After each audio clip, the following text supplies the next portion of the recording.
right, and we're back for another episode of the Lakers Fast Break podcast. It's Gerald Glassford coming right back at you here from Lakers Fast Break. Pop Culture Cosmos, Inside Sports Fantasy Football, and Game Source. We truly appreciate everyone out there listening to all of our shows. And if you can, please give us a 5-star review on Apple Podcasts. Plus, if you can like, share, subscribe, follow, or do anything that you can to support us here at the Lakers Fast Break, it is truly appreciated. Well, if Jamie, a.k.a. Admiral Akbar, had set this up as a trap game, the Lakers in the first half kind of looked like they were falling into that trap, especially defensively, because they looked like they had been playing a back-to-back. They were kind of a little gassed, a little out of it. No focus on the defensive end as they gave up 70 points to Minnesota in the first half. But in that second half, a little more attention to detail. The offense was really clicking all the way. Over 30 points in all 4 quarters. Thank you so much, Elton, for the thumbs up. We truly appreciate it. But yes, 4 quarters of 30-point-plus offense. Gotta love it. And, of course, they pulled away in the second half for a 137-121 victory over the Minnesota Timberwolves. And here today to talk about the game is a good man indeed. Wish we had our whole crew together because I thought we were going to go ahead and maybe share some of our NCAA Final Four picks. I know I will today, but, I'm just calling them out. But here today to talk about all the things that went on in today's game. Looking forward to next game, and he'll tell you why, along with me, for Charlotte, why we're looking forward to that game, plus his picks as well.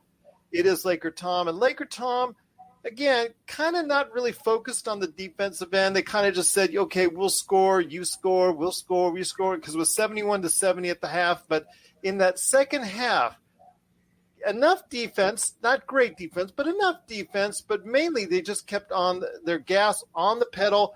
And the way LeBron was finding Montrezl Harrell was truly fun to watch. 3 straight times. Dunk, dunk, dunk. Well, the big focus and change that the Lakers made in their offense was really to feature trying to get the ball to Harrell off of pick and rolls. Yeah. And sort of reprising what he averaged 20 points per game last season and won the 6th Man of the Year award with the Clippers, primarily because of playing with Lou Williams, and Lou just kept setting him up over and over.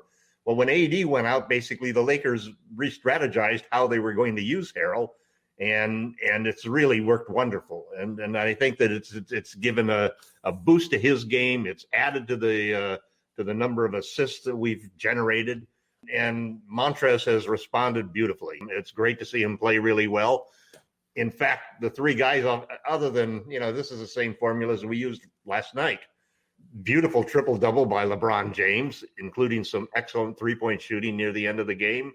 Yeah. And 3 guys coming off of the bench, the bench big 3 of Montrezl, Kyle Kuzma, and Talen Horton-Tucker. I mean, they scored 37 points tonight. They scored 62 yesterday. The bench scored 70 points. More than half the points in the game were scored by the bench. So we saw KCP hit a couple of shots from deep. That was great to see again.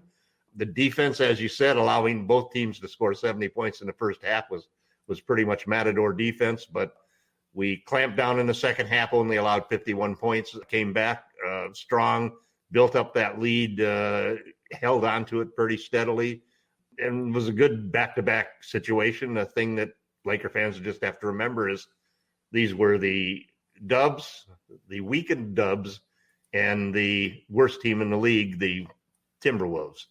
We'll get a little better test this weekend when we play the Suns again, but we're winning the games that we need to win, and we're winning them the way that we need to win them. So it's a good night for the Lakers, and 3 in a row now after coming off of the All-Star break, and 3 excellent fourth quarters in all 3 games to pull away and win.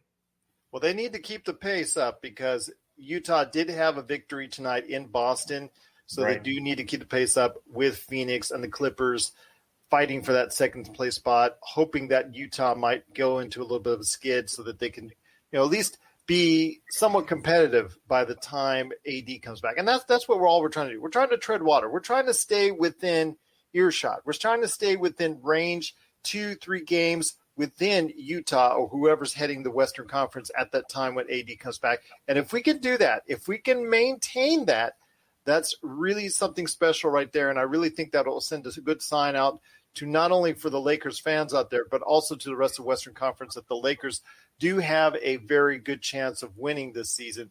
But I'll tell you what, it was a great collective effort. Like you said, bench play strong again for the second time in a row. You had Kuzma with 16, Montrezl Harrell, another efficient game, 11 to 16, 25 points. THT, another solid outing, 16 points. When you look at THT, still issues for me on the defensive end. But when it comes to offense, he's really becoming a better scorer and feeling more comfortable day in and day out. Yeah, he made some excellent plays, and it's really good to see the continued progress with any young rookie or second year player like Talon. A lot of the times it's 2 steps forward, 3 steps back, 3 steps forward, 2 steps back. But he seems to be working on a sort of a pattern that reminds me of 2 steps forward, 1 step back, 2 steps forward, 1 step back. He continually seems to be getting better and better. The game continually seems to be slowing down to him. I thought this was an excellent game, and there's a big difference when you're going up against driving into the lane against a rookie like Wiseman last night versus going in against a veteran like Cat tonight. And I thought he used excellent judgment. He didn't find himself caught. He was under control most of the time. Man, that full court bounce pass that he threw to Kuzma on the fast break was one of the best passes I've seen this year from him. I mean, that was really stunning. So he struggles a little on defense because he's not really a quick player in the sense of being able to have the footwork to stay in front of a guy. Yeah. And so he's constantly chasing guys around screens. He doesn't have the quickness that Schroeder, for example, has to sneak in and get in front of the guy in the screens. And he's relying more upon his length and his strength. He's at 6'4", he's the heaviest and the longest armed player in the NBA. And those are the traits that he has to really hone on. So he's in a perfect situation on a perfect team, the Lakers, where basically he doesn't have to be an individual stopper and he can contribute on a team basis. And he's doing very well. He ranks, among the top 5 players in defensive rankings on the Lakers, which means that he's playing good team basketball, team defense basketball, whenever he's in there with the combinations of players that he's in there with. And everybody knows that he can make plays. And the best part about it is just that continued improvement. The Lakers shot 50% from 3 tonight. They shot 44% yesterday from 3. So great signs. Just remember that who we're playing against. These are not the Clippers, the Jazz, or the Nets, or the Suns. And we'll find out how we do as we move down the line. I thought it was an interesting stat that Stu brought up, that the Lakers defense is still ranked 3rd in the league since AD went down. And that's impressive. And then the other thing tonight that was really impressive to me, and I haven't looked at the actual stats for it, but we played extremely well. And a lot of it is through the big 3 off of the bench. We played extremely well when LeBron was sitting. And that's been something that has not been a trademark of most LeBron teams, and definitely not this LeBron James Lakers team. So that's a really good sign how well they're playing. Probably attributed to the fact that I traded most of those 3 guys in the 10 trades that I put out on Lakerholics.com the other day. Ever since I've done that, all 3 of them have just really responded terrifically, earning a lot of raves from Lakers fans, and hopefully, increasing their attractiveness to the Indiana Pacers, as the Lakers are supposedly looking to try to see if they can trade for Miles Turner, which is a move that I'm 100% in favor of. Well, Erpsians, we truly appreciate you doing so, and cannot thank you enough for joining us and appreciate your comments. Salamat, thank you again. But I wanted to go ahead and say this is the Lakers Fast Break. We're on every single time after the game, plus also we're available wherever you get your podcast. LakerTom, again, another triple-double for LeBron. Seems to be old hack as of late. I mean, very efficient the way he's going ahead and with his passing. The turnovers, but then again, he's high usage. You're going to get that. I mean, yesterday he was a little bit more careless with the ball. Yesterday he looked like he was going through the motions. Today it looked like he had to work a little harder just to get through, and not necessarily because anything was tough that Minnesota threw at him. It just seemed like he had to work a little bit harder because it was a back-to-back. Yeah, I think so. I mean, hey, the man's 36 years old. Oh, I know, and sometimes it shows, as we've said. Yeah, sometimes it shows, but more often than not, it's unbelievable how much speed he generates and how athletic he still is at 36 years old. I think that our friend Rafael Barlow is right. He's bionic. He's the $6 million man, in the cyborg. Yeah, you have to love it. The other thing, too, is that the Lakers are back to having fun. The whole team was having a great time tonight, even though it was a back-to-back game. And, those are one of the things that I think you can really take the temperature of the team. If you find and look at the bench, you can see what kind of game, what kind of mindset the Lakers have when they're playing by just the activity and support that the bench players are giving out. It's kind of interesting. I know that it was a quote from Jared Dudley. He decided, this is my best 15th man in the NBA, of course. Jared decided basically that he's not going to have the operation. And he acknowledged that his benefit to the team at this point in his career is on the bench. It's not in the games. And so he might as well hold off and let it heal by himself and be able to be there to support the team on the bench. So I'm glad that he made that decision. And every one of the Laker players, including LeBron James, fully believes 100% that Jared Dudley is the NBA's best 15th man. This is Raphael from NBA DraftJunkies.com, and you are listening to the Lakers Fast Break. Check out what's been going on with the Pop Culture Cosmos Show and the PCC Multiverse. I see the potential for basically like another Netflix kind of paradigm shift where here comes this other major player. They have a ton of resources. Apple could change the way that entertainment is consumed. They say it's the only time this year that you'll have stars from each brand battling each other, and we know it's not going to be the case, but they like to say that, and more power to them, I guess. Well, it's a big first step, bringing all those superheroes together. There were definitely some parts of the movie that I really enjoyed, and then there were some parts that I thought just kind of fell short of expectation. Part of it has to be something to do with how it's being promoted, and this is a thing where audiences do not agree with critics. That's the Pop Culture Cosmos Show. And the PCC Multiverse, every week on Apple Podcasts. And over a dozen of your favorite streaming and podcasting options.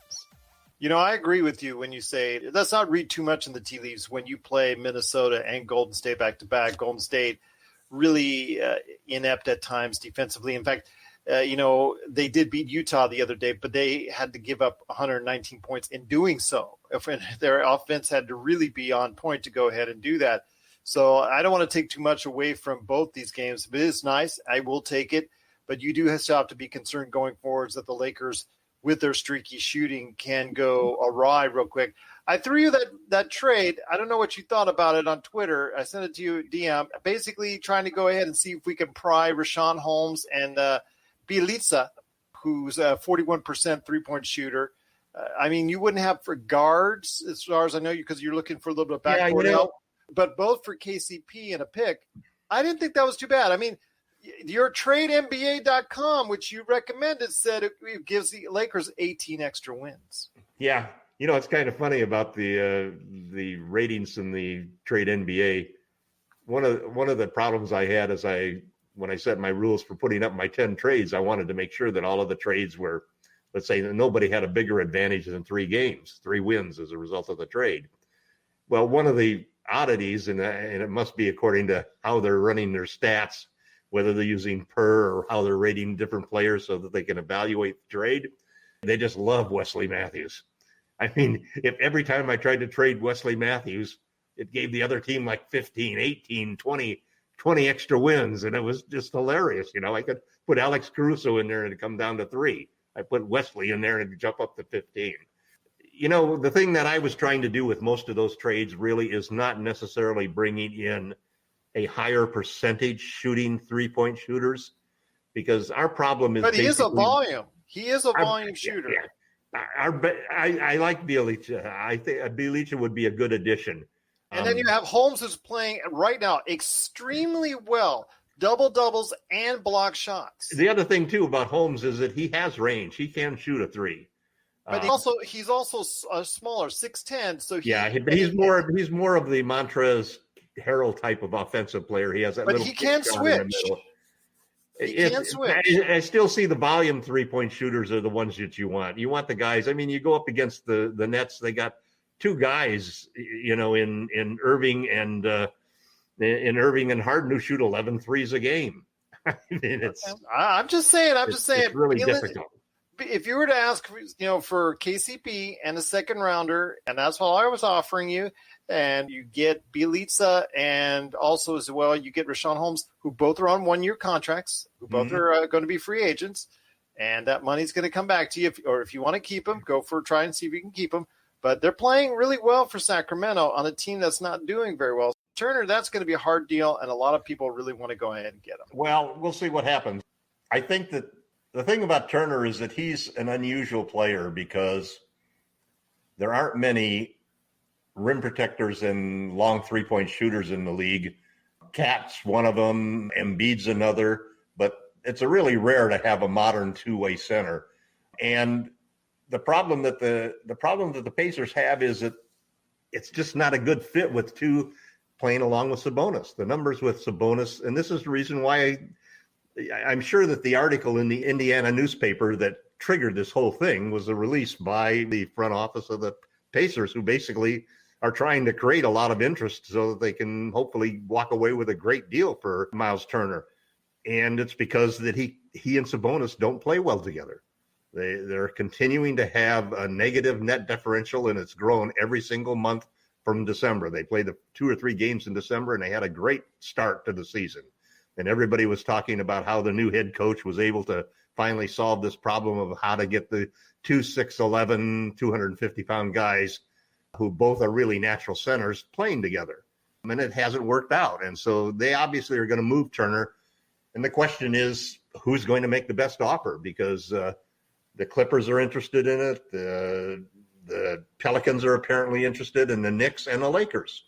So it'll be interesting to see what happens. I was really thrilled to finally see that it became public that the situation was that he was going to be possibly traded. And I don't think that they're going to trade him unless they have a good situation. But if you were to, Harold Kuzma and THT is one heck of an offer for them for Turner, because if you take that and you add those 3 guys plus Warren and just coming back from injury now, the guy that they got from Brooklyn, Karis LeVert, add those to Brogdon and Sabonis and McConnell and the guys that they've got, they could be a top 4 team in the East. And they're not going to be looking for draft picks and so forth because they're not a rebuilding situation. They're a situation where they have a great player in Miles Turner who just doesn't fit along with their franchise player, which is Sabonis. So there's an opportunity here, and I'm in the middle of finishing an article that basically talks about why this is a move that the Lakers have to make, and a good portion of it is because everybody we're looking at in the buyout market are pretty much the same type of centers in many ways as JaVale McGee and Dwight Howard. We traded 2 guys who were basically could not defend in the type of defense that we played in the playoffs. We traded them for 2 guys that would give us more offense, but weren't rim protectors at all. And the net result is that our rim protection has really gone down. And let's look at tonight. At one point we were running even, and we allowed, I think, 65 points or something like that in the paint tonight. We basically won. I think we won by like 5 or 6 points, but we allowed a lot of easy points in the paint tonight.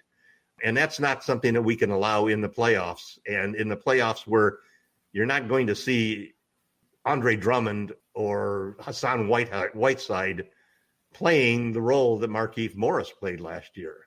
But you can see a guy like Miles Turner who can kill him on the other end and can score down low with lobs and so forth.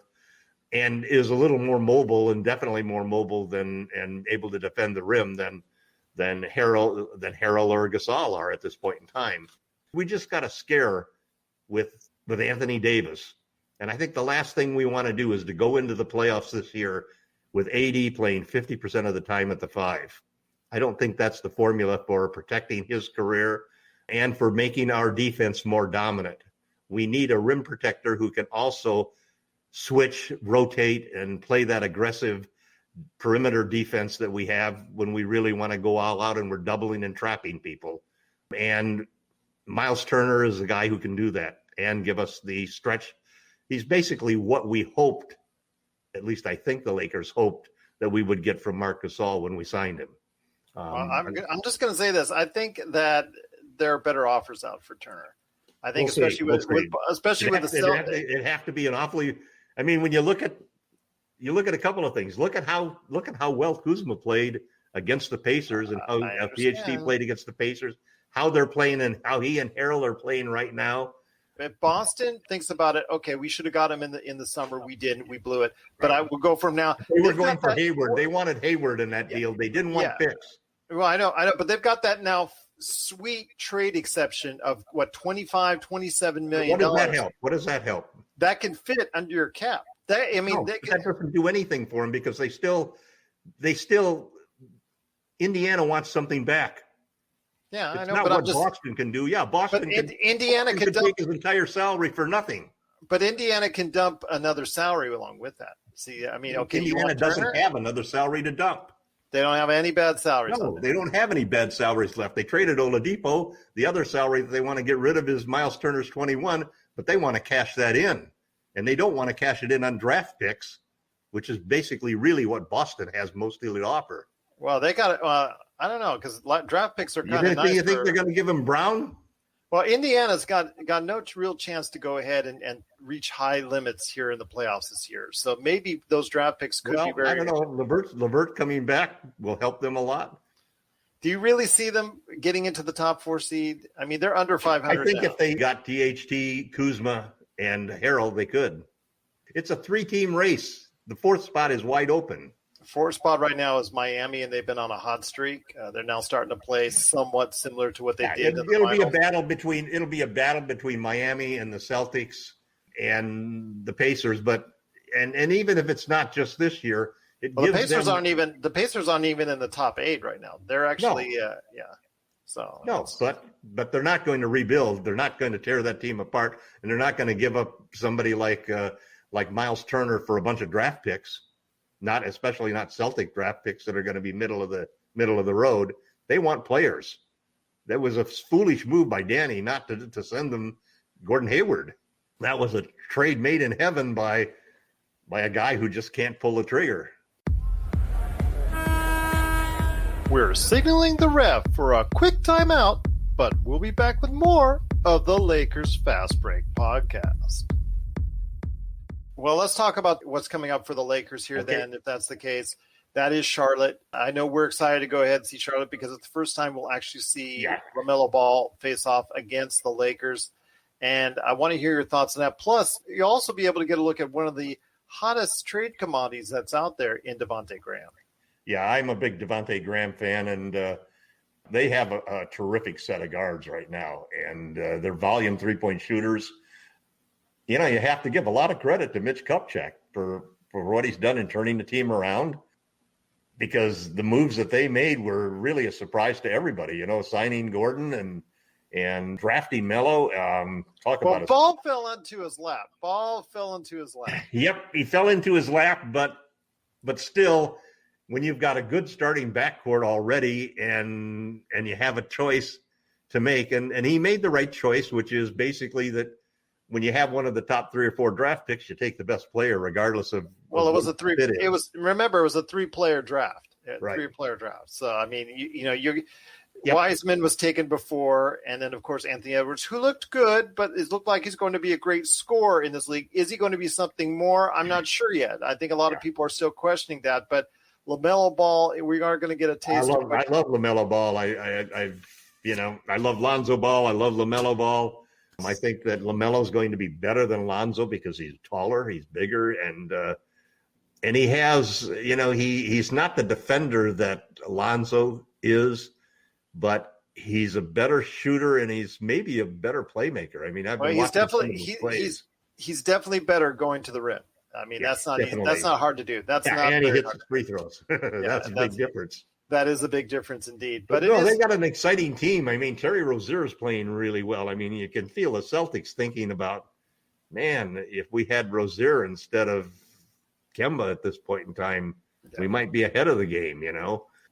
I'm looking forward to seeing Charlotte, and it's kind of a funny thing because they're a team that whenever you saw them on the schedule, it was sort of like, that's not a game I'm going to really be excited about. And now they've become my league pass favorite team. And you're not the only one. You're not the only one. There's so many people out there I've heard on podcasts out there that they think the same as you, that they realize now how good Charlotte can be. They see the potential. Whether or not they're going to go ahead and it's going to happen this year as far as them sneaking into a playoff spot, we'll wait and see. But it is going to be Charlotte on Thursday, and we'll be here after the game to go ahead and give you all the lowdown on that. But before we head on out, my friend, and you already told everybody out there what you're working on as far as a new article at Lakerholics.com. We told you in the preface, we told you at the beginning, and we also see in the description that we would give out our NCAA Final Four picks. But before we do, L-Rob, he said he would go ahead and send out his love and to everyone out there with his picks. And I'm going to agree, quote, from the email that he sent to me at Lakers Fast Break and also LakersFastBreak@yahoo.com, just to let you know. So if you have a message for us, either Twitter at Lakers Fast Break or LakersFastBreak@yahoo.com. He sent this to me. I'm going to go pretty much chalk. Gonzaga, Illinois, Baylor, and Bama. Zags over Illini in the finals. Although nobody has been able to go undefeated since Indiana's great 1976 squad, I do think that this is the year Mark Few gets his title. And also, by the way, P.S. to LakerTom, the Spartans over UCLA by 6 in the play-in game. Go green. I wonder who's rooting for UCLA on the other side there, LakerTom. Well, the West Regionals, I'm going to go with Gonzaga, without a doubt. And unfortunately, being a UCLA alumnus, I have to go with the Bruins, even though it's a play-in game. Thank God it's not Michigan. At least it's Michigan State, so, we have a chance. Well, who's your Final Four then? Who's your Final Four? I think it's going to be Michigan, and I think it's going to be Gonzaga, Michigan. I like Baylor, too. We'll see what happens. But that's not a Final Four. That's like a Final 4.5. Give me your Final Four. Okay, I'll match with Lee, and I'll take Illinois and Alabama. Okay, fair enough. Got you to commit on something. And by the way, thank you again for the thumbs up. Cornelio and Elton, appreciate it on Facebook. You can always catch us at Lakers Fast Break on Facebook. But I will go ahead and give you my Final Four because I've already done it on the ESPN Tourney Challenge. And I have Gonzaga winning everything, too, again. Yeah, I know. You and probably about 9 million other people, like myself, because I do have in my Final Four Gonzaga, Alabama, Ohio State, and Illinois. It's going pretty much chalk again for me. I think in the environment where they're all in a bubble in Indianapolis and they don't have to travel all over the place, plus the amount of fans is going to be somewhat muted because of what's going on. I think that it's going to stay pretty much chalk and you won't have those huge Cinderella upsets. I'm thinking anyways. We'll see. We'll see if my picks after the first round are like a dumpster fire, but we'll see. Well, I have UCLA going up against Gonzaga in the West Regional. No, I have them out, man. I have them out pretty much after they get one win from me, I think, and then that's it. Yeah, they get one win. Actually, no, they lose against BYU. So they lose against BYU. They make it to the play-in game. I think that they're going to sneak one out over Michigan State. Sorry, L-Rob, but then they're going to lose against BYU. But again, for me, my Final Four, it is Gonzaga, Alabama, Ohio State, and Illinois. And to no one's surprise, and to no one's surprise here in Las Vegas, I'm going to pick Gonzaga to win over Ohio State in the national championship game. They will remain undefeated. They've had only one real test where it's been under double digits all season. So they've made things look pretty easy. And I'll tell you what, it's going to be something to see. I always love NCAA March Madness. Love it, love it, love it. Can't get enough of it. Those first 4 days are like heaven for basketball fans. So we're going to be happy to go ahead and check out all the action there. But my friend, it's been a great episode. Again, the Lakers did pull away in the second half. I like the offense today. Every single quarter above 30 points. You can't ask for more than that. 137 to 121. Defense, they took a day off. But you know what? As long as we're scoring like that, it's okay by me. LeBron James, triple-double, great help from the bench. Like to see that going forward. Now the guys get a day off and going to be heading into the Staples Center to play the Charlotte Hornets on Thursday. And we'll be right here for it. But any last thoughts, my friend, on the way out? Only 4 games left before the trade deadline. Oh, there you go. There you go. We'll wait and see what happens there. There's going to be more. In fact, I'm thinking about doing some extra episode on the side for any trade talk and things of that nature. Plus, obviously, we will mention any of the hot rumors and trades on our regular Lakers Fast Break shows. So look forward to that. Again, it's Gerald Glassford along with LakerTom. We truly appreciate you watching and listening. And we will see you after the Charlotte Hornets game right here at the Lakers Fast Break Podcast.